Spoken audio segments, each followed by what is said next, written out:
Whatever the occasion, effortless elegance is right this way. Because Hilton brings you new ways to stay courtesy of the Nomad London. And it doesn't stop at award-winning dining in a space draped in velvet and illuminated by vintage chandeliers. No, this day goes beyond with unparalleled personalized service and attentive hospitality. Oh, and did we mention the Nomad London can be booked using your Hilton Honors points at Hilton.com? Hilton, for the stay.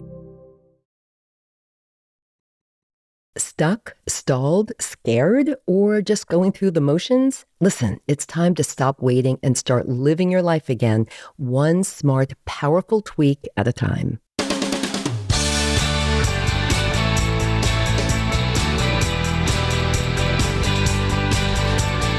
Hi everyone, I'm Barbara, and this is Age Better.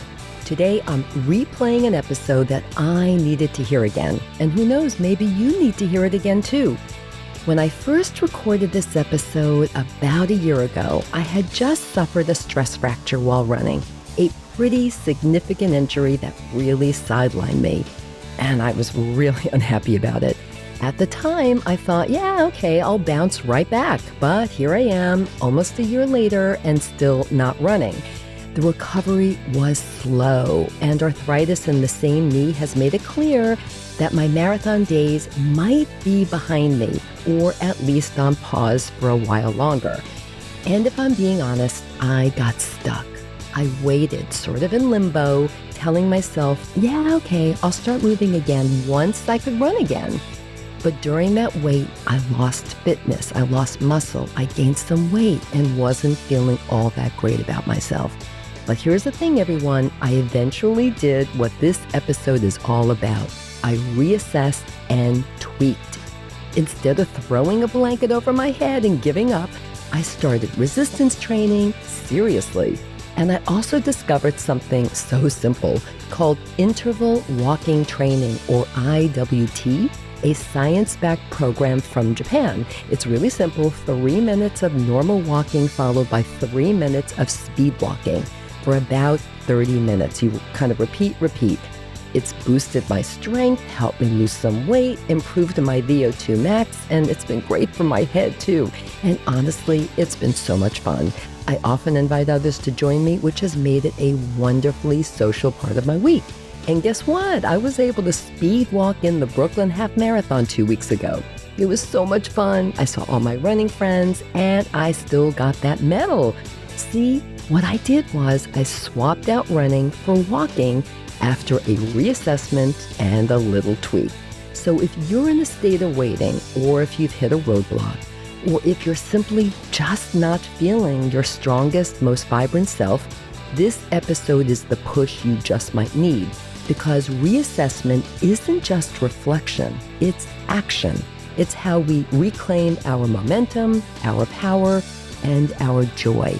No matter what your age, no matter what your situation, remember this, you can always pivot, reset, and move forward. All right, everyone, get ready to age better.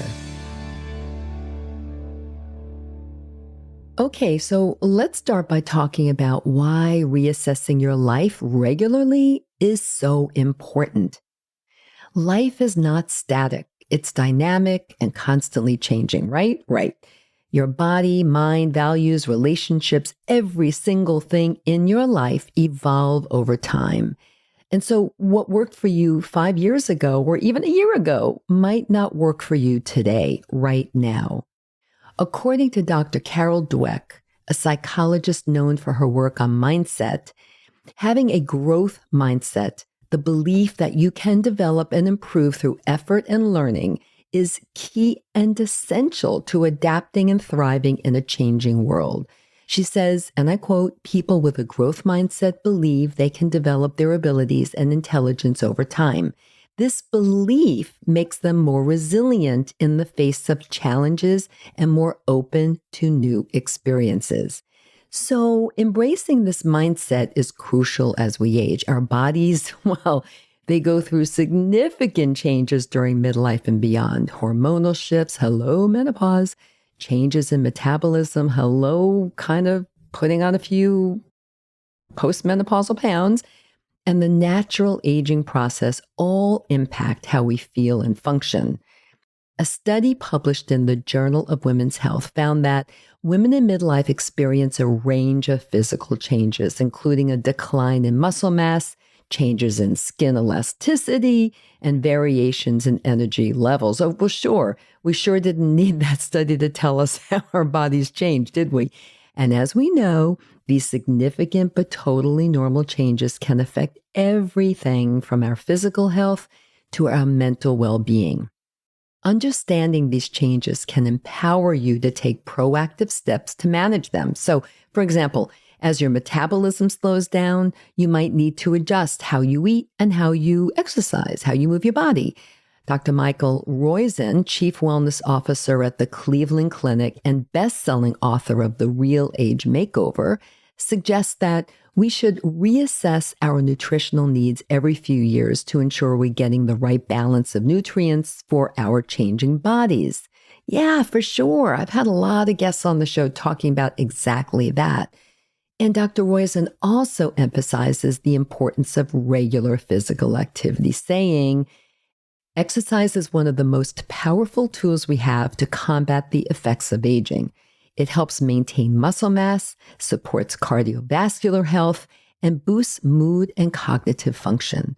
So by reassessing your fitness routine and making necessary tweaks, you can ensure that you're staying active in ways that are beneficial and enjoyable for you right now, making your fitness routine a sustainable routine. I mean, that's critical, right? You have to keep doing it. It's not a one-off thing. Remember, we don't believe in one-offs here at Age Better.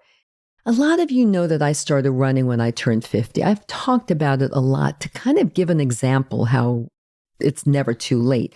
And I had just gone through menopause and was putting on a postmenopausal pounds. So the habit of running developed as a direct response to my reassessing my body and health at age 50.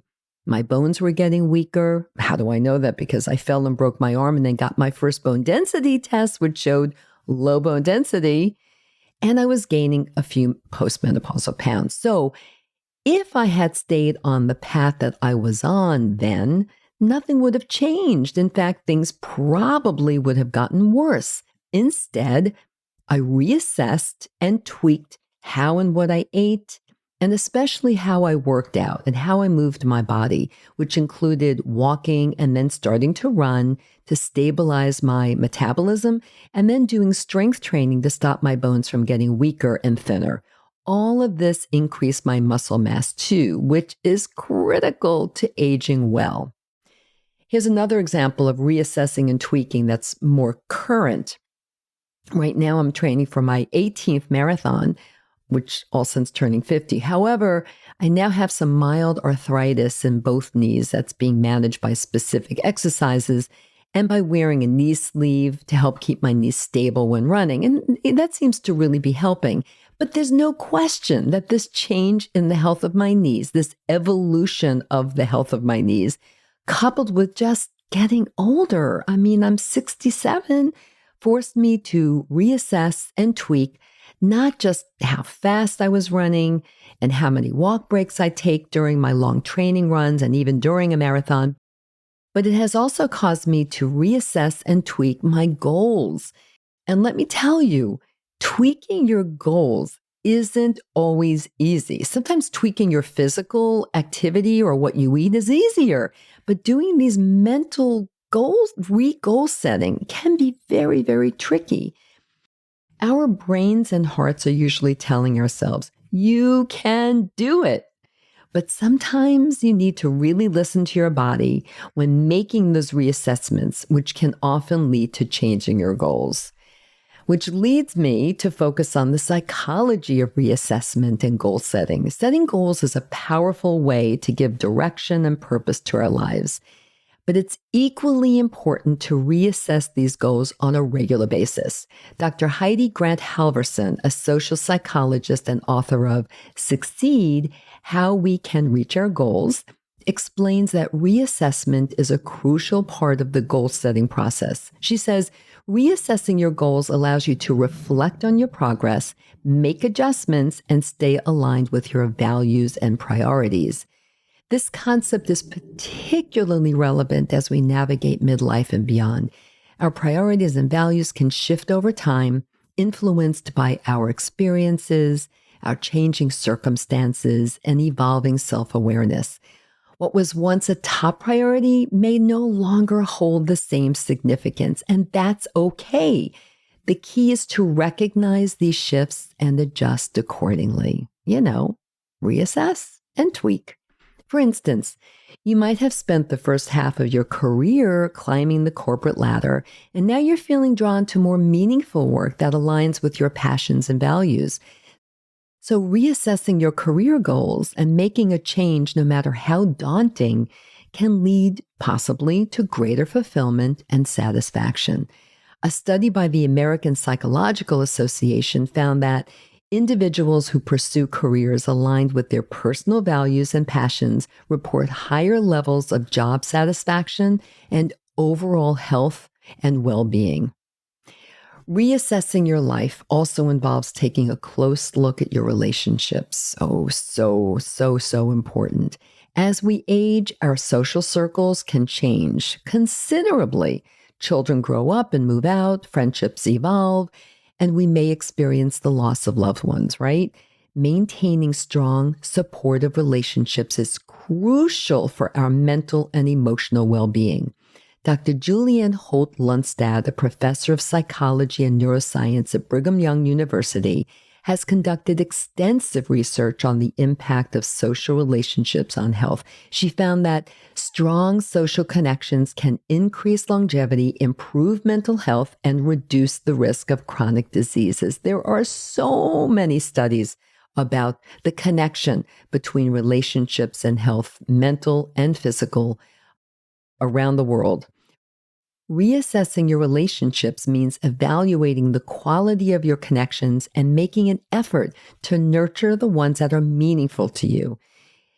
It might also involve letting go of toxic relationships that drain your energy and well-being. This process can be challenging for sure, but it's essential for creating a supportive and fulfilling social network.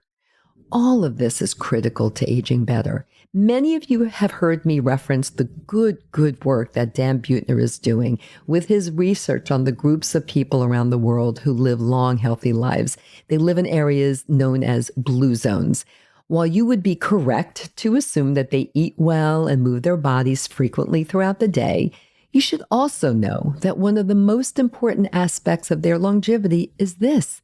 They make positive social connections a top priority in their lives, and I urge you to make this a priority in yours too. Now, you might be wondering how to start reassessing your life and making these important tweaks. Here are a few steps to guide you through the process that really always help me. First, reflect on your current situation. That's kind of when you start assessing and reassessing. Take some time to reflect on where you are in various aspects of your life. Consider your health, career, relationships, hobbies, and personal goals. What areas are you satisfied with, and where do you feel there is room for improvement or growth? With regards to your health, do what I do. First, get your annual physical and see where your key health check numbers are, like cholesterol, blood pressure, weight, waist measurements, something that not a lot of us really focus on, but should, and so on. If appropriate, get key tests like a bone density test to check on your bones and a calcium score test to get a better handle on the health of your heart. And lastly, ask yourself this key question. How do I feel? Do I have energy? Do I feel depleted? Am I stressed? Am I sleeping well? Am I getting enough sleep? If anything is off, it's definitely time to reassess and tweak, possibly in partnership with your healthcare provider. Number 2, identify your priorities and values. Think about what's important to you at this stage of your life.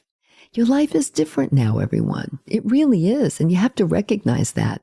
Your priorities and values might have shifted over time, and that's perfectly normal and totally okay.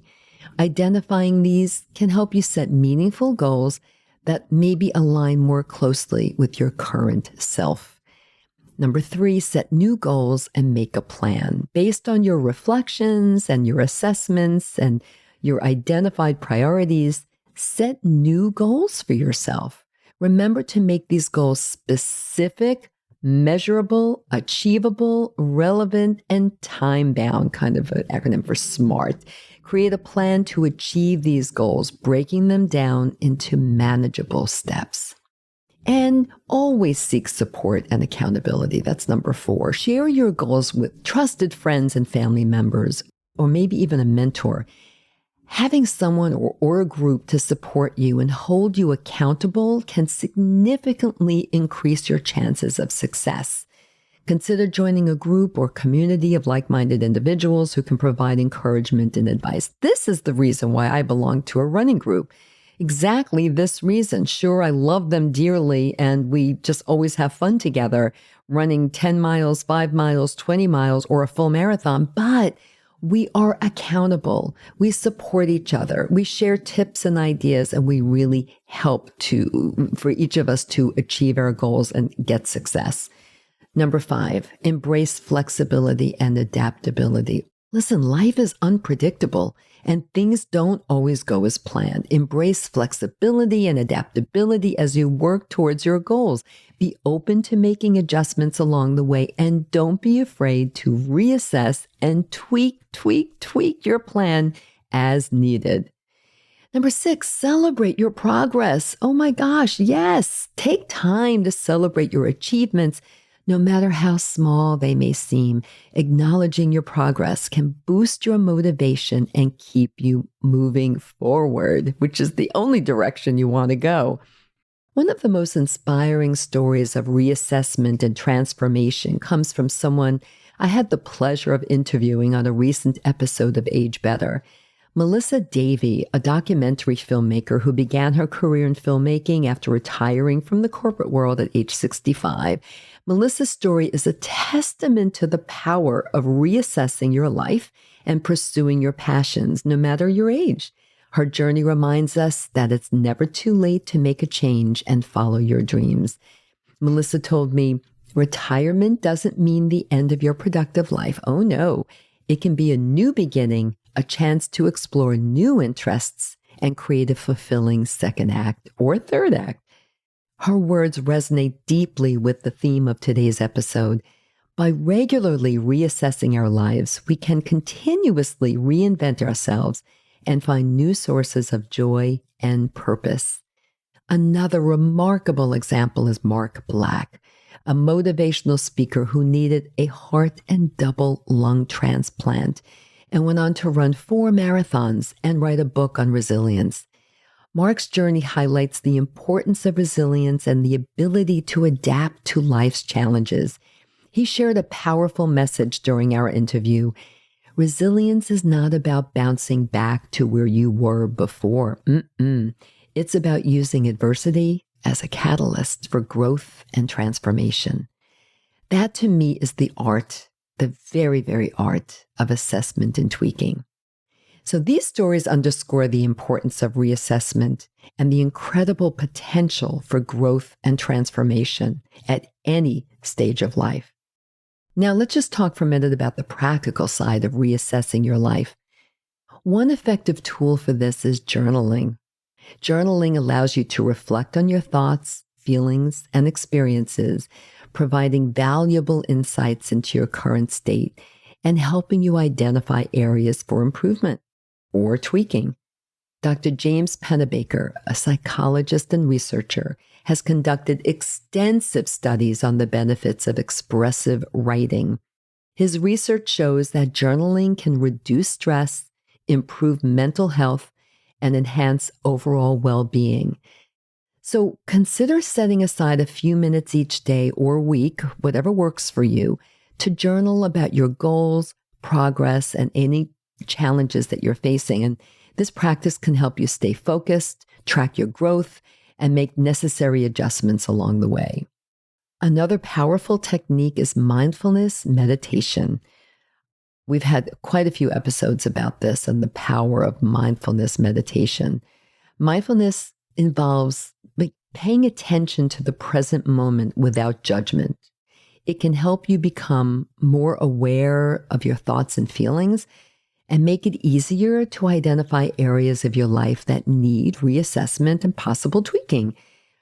Psychosomatic research found that mindfulness meditation can reduce symptoms of anxiety and depression, improve focus, and enhance overall quality of life.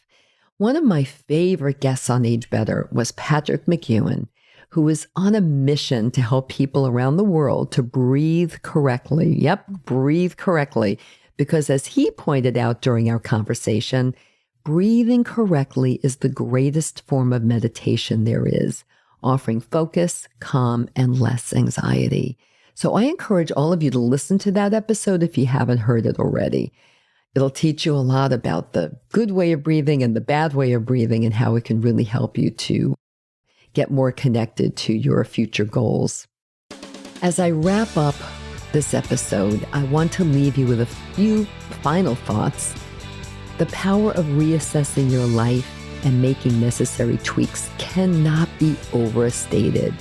It's a practice that allows you to stay aligned with your values, adapt to change, and continuously strive for improvement in all areas of your life.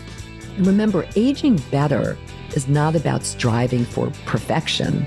It's about making small, meaningful tweaks that will enhance your well-being and happiness. But you have to embrace the journey of reassessment with bold curiosity and unwavering compassion.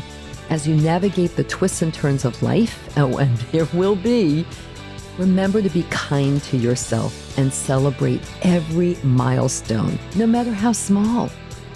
Your journey is uniquely yours, and every step you take toward a healthier, more fulfilling life is a triumph. Keep moving forward with confidence, knowing that each moment of growth brings you closer to the life you truly want and truly deserve. Lastly, you have the power to shape your future. You, and only you. So keep assessing, reassessing, and tweaking, and keep moving in the only direction you ever want to go, forward.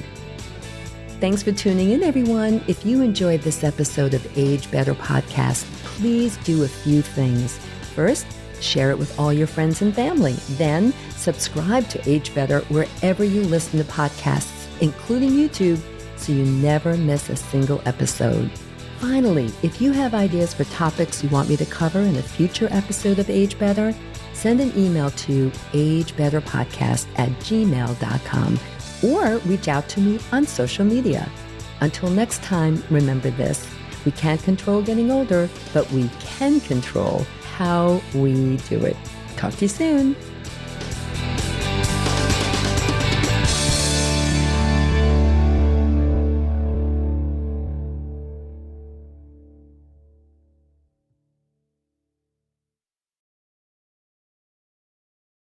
Age Better Podcast is a proud member of the Sound Advice Network. Sound Advice, women's voices amplified.